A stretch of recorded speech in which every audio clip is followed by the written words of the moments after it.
I remember a time long ago when the B58 engine was new, and they all said it would be a tuner's nightmare. It would never make real power, and with a locked DME, it would never be able to compete with the fabled N54. They even said putting it in the new Supra was the worst decision ever made. Look at us now. Alright guys, so we are back in my garage for another video, and you already know what we're going to be talking about today. We've got a bunch of records that have been broken yet again. Like I said last time, I try not to make these videos over and over, especially this time of year. They're constantly being broken, but we do have some pretty notable ones, so I just kind of wanted to talk about it and share some of the details with you. Hopefully this clears some things up in case you have any questions about the different setups and things like that. And we'll also talk about some of like the newest developments and trends that we're seeing, because generally that ends up being what everybody else tries to copy and paste in their builds if they're shooting for really fast times. So let's go ahead and talk about the latest updates, and hopefully you guys find this video useful.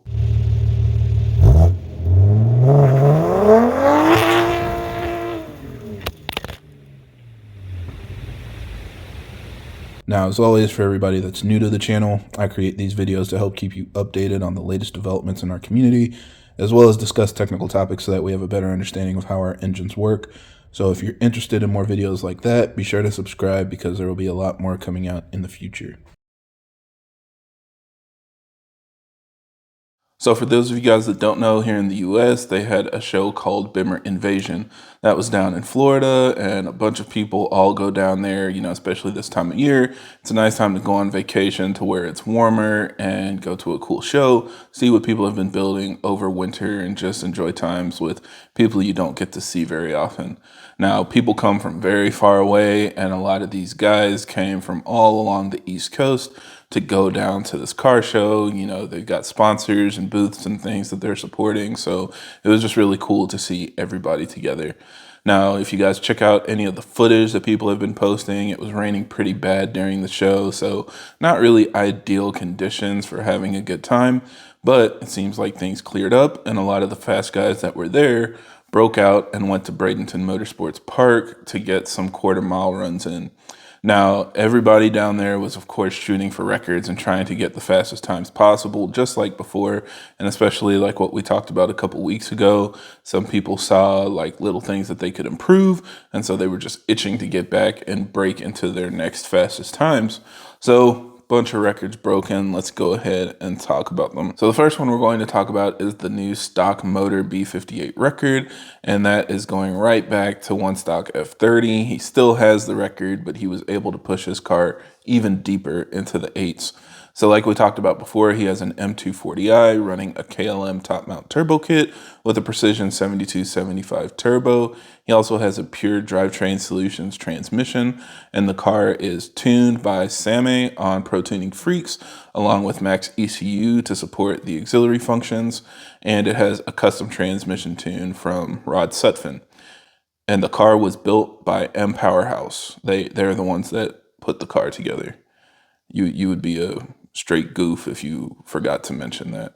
So he was able to get his car back on the drag strip and run an 8.675 quarter mile at 159 miles an hour. So he was able to take a couple tenths off by dialing in his launch, as well as probably some of that custom transmission tuning, just to make the car even more efficient as it goes down the track. So it's a really great time considering it's faster than a lot of stock engine Supras, even some built engine Supras. The car is definitely really flying for such a simple setup with, a turbo kit and a built transmission. So great job there. However, it looks like after he left, the stock motor S58 record was broken and pushed their cars even deeper into the eights, which was extremely impressive to see.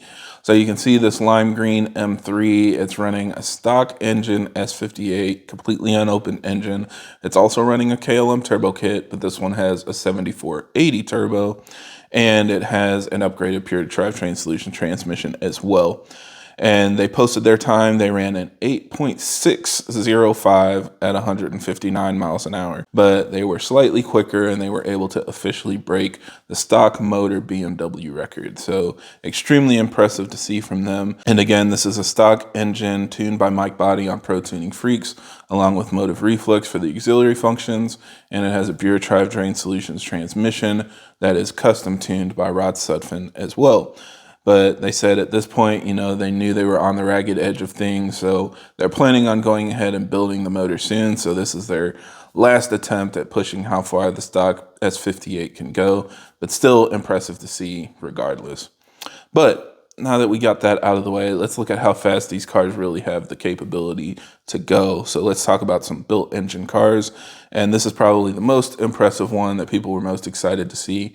We finally have a BMW B58 in the 7s. So this white M240i is a shop car for the shop CT. And it is also, of course, running a KLM turbo kit. This one has a 7480 turbo. It has a built engine. I know in some of the posts it said original engine, and it is like the original block from the car, but they built it with upgraded internals and upgraded cams and stuff like that. So I think there was some confusion when One Stock F30 originally posted his times. People said, oh, they thought there was like a stock engine car in the 7s, and that's not the case. That car does have a built engine. When they say original engine, they just mean like it's a factory BMW motor, not a swap or things like that. We'll talk about that more later. But they have a Visconti 3.2 stroker kit. It's his Stage X build. So everything. It's got Kelford Cams, built head, all of that good stuff. And of course, a pure drivetrain solutions transmission as well. And they pushed it to hit a 7.953 at 172 miles an hour. So they were able to just squeak out that 7-second quarter mile. Now this car is tuned by Mike Body on Ecutech, of course, also using a motive reflex for auxiliary control. And they tried to push it a little bit further. They said on that run, it was running about 47 PSI.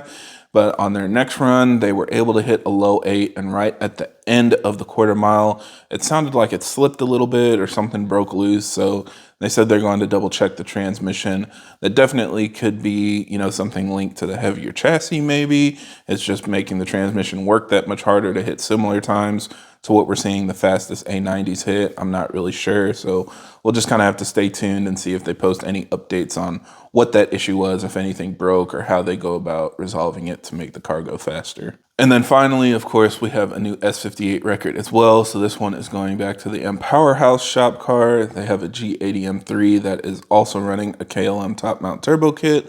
This one has a Precision 7275, and it is also tuned by Sammy on Pro Tuning Freaks using Max ECU for their auxiliary functions, and then a pure drivetrain solutions transmission. So in the quarter mile, he was able to hit an 8.37 at 165 miles an hour. Extremely fast. That mile per hour probably indicates he can go even faster. But at the end of his run, he showed, you know, he basically just removed the seats. He didn't do anything crazy. He even has, you know, I guess a relatively optioned out M3. He showed that he has like a sunroof and stuff like that. So not the lightest chassis out there, not a stripped out chassis. And potentially if he takes more weight out, he could go even faster, which was pretty cool to see. He also posted some of his draggy time. So you can see his 60 to 130 was 3.34 seconds, and his 100 to 150 was 3.41 seconds. So, I mean, just flying, I can't really fathom what that feels like, but you know, to run a quarter mile like that, of course, your car has to be really fast. So really good numbers all around. You know, a lot of these guys were able to all hit the track together, and it just kind of shows the new way that things are being done in 2024. I'm excited to see everybody that used to really be super competitive and keep a lot of secrets and things. Now they're being a lot more open. You know, there's still competition, but it's much more friendly. They're all kind of working together and having fun with each other. And when they're all breaking these records, they celebrate all together as well. So I think that's a lot more fun for us to watch. It's a lot more fun to them to participate in that kind of activity. And hopefully we'll see more from them coming up later on this year. Of course, things are getting warmer, so we're probably going to lose some opportunities to run faster times.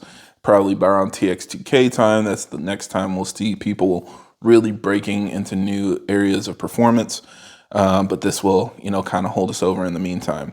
Now, with all that out of the way, let's talk about some of these trends and things, because you guys have probably heard some consistencies as we're going through these different builds. So one big one a lot of people ask me to comment on is people running max ECU. And so max ECU, for those of you that aren't aware, it's going to be like a competitor with the Motive Reflex. And a lot of these fast cars are running it. You know, they seem to be having good luck with it. It works similar to a Motive Reflex, where it's kind of like a tune that works on top of your DME tune to control auxiliary functions that your DME can't control. So port injection, fuel pumps, meth injection, nitrous, boost, you know, whatever you have added onto your car that your factory DME can't control. And a lot of people are kind of moving over this route, or just paying attention and seeing people running it, so they're interested in trying it. Usually I just kind of recommend sticking with what your tuner says. I've had great luck with the Motive Reflex, so I definitely can't complain or knock it. But a lot of people are asking, you know, how does it compare? Is it better? Is it different? And I think time will tell. You know, a lot of these guys are kind of testing out some of the new features, and we don't even know the full capability of it yet. And along with that, Motive Reflex looks like it's coming out with new capability as well. Body commented several times on their new boost by gear functions, and also the ability to control higher boost levels with bigger map sensors and stuff like that, and just better integration and, you know, closed loop control with the Motive Reflex combining with your DME tune. So I think both of them will be exciting to see. I'm not sure, you know, where we'll land at the end of all of this, but I think we should just keep monitoring progress and see how they both end up throughout this year's development. Another big thing we saw is a lot of people running a custom transmission tune. And you guys saw, you know, I posted a video about Rod Sutphin's tune on my 340i earlier this year. And I think I got some mixed feedback. You know, a lot of people said, oh, he's just changing settings in XHP and doing basically what anybody else can do. But obviously it's not the case. You know, he's able to adjust maps for your transmission, just like a DME tuner is able to adjust maps for your engine. And I've seen a lot of people say, you know, after certain power levels, XHP makes it a little bit difficult. You know, they're not really sure how to take full advantage of it. And we even saw some situations where people said taking the flash off of their car allowed it to go faster. And so working with Rod, it seems like they were able to work past some of those limiters, help get a little bit more performance, and just get that little extra edge that they needed to take a couple tenths off of their times and get the best performance possible. So I'm glad Rod is getting the credit that he deserves and working with a lot of these guys to build some of the fastest cars out there. And hopefully, you know, that just continues to be illustrated with more and more development there as well. Now, the last thing I know, there was some arguments about, is it really the fastest BMW, or, you know, different arguments about how these records are broken. And again, they're micro records. I mean, at the end of the day, when you race, you're just racing whoever's next to you. It doesn't really matter what chassis you're in, what engine you have, what mod you've done to it. You know, all that stuff can be segmented however you want. The way that they're trying to illustrate what they've done is, you know, basically separating themselves from people that have done engine swaps, tube chassis, you know, cutting up the car, full race car kinds of stuff. Everything that they've done is basically reversible. You can bolt the seats back in, you can swap the engine back, you know, stuff like that. They haven't done any permanent modifications to the car that commits it to only racetrack use and prevents it from being a street car. So that's what they were trying to, you know, describe, however they titled the record or the accomplishment. You guys, again, can argue about that as much as you want, but I think we get the general picture here. You know, it's a car that you buy from BMW, do a couple mods to it, and you're able to get, you know, these achievable times. So again, congratulations to everybody that set different milestones. There were a bunch of records as well. I think like the fastest hybrid turbo S58, and just on and on. A lot of people were able to achieve really good results last weekend. So congrats to you all, and we will just continue to watch what you guys do in the future. So yeah, I think that's pretty much it for this video. Thank you guys for watching, and I hope this helps. And if you have any other questions or comments, leave them down below.